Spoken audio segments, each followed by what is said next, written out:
This is a hot take. I might ruffle some feathers saying this, but generally speaking, yes, British actors are better at Shakespeare than American actors, but it has nothing to do with their accents. We talk about Shakespeare's original pronunciation a lot on this channel, and the reality is that this posh British dialect that we're accustomed to hearing Shakespeare performed in nowadays, it really wasn't all that close to his original pronunciation. Shakespeare sounds great in a lot of accents, including American accents, so why the disparity? Brits have a few advantages over us. Number one, they just spend more time on it. There's more of a focus on Shakespeare in their general education, and there's also more of a focus on Shakespeare in their actor training programs. And it makes sense. The more time you spend on something, the better you get at it.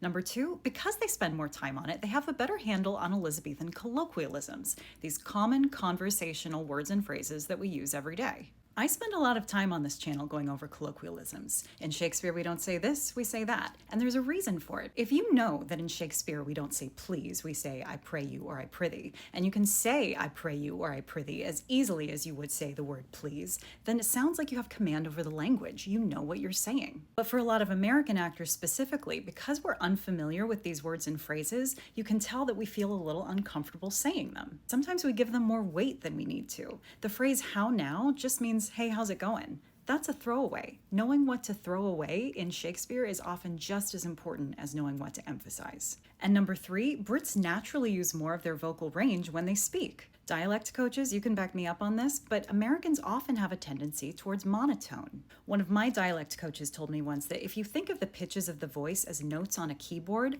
American women generally only use about 3 or 4 notes on the keyboard. American men use even less, like 2 or 3. And that when Brits are learning American accents, they often have to flatten their intonation out a bit. This makes performing Shakespeare really difficult because, again, Shakespeare's language is music. It works the same way a movie soundtrack does. So if you're performing it in a monotone, it's going to sound really boring. It requires that you use your entire vocal range. I think this is also why people say Shakespeare sounds so good in a Southern accent, because yes, it does have some similarities to Shakespeare's original pronunciation, but also it's naturally one of the most musical American accents. It sounds interesting to the ear. So yes, Brits have a few advantages over us, but it doesn't have to be this way.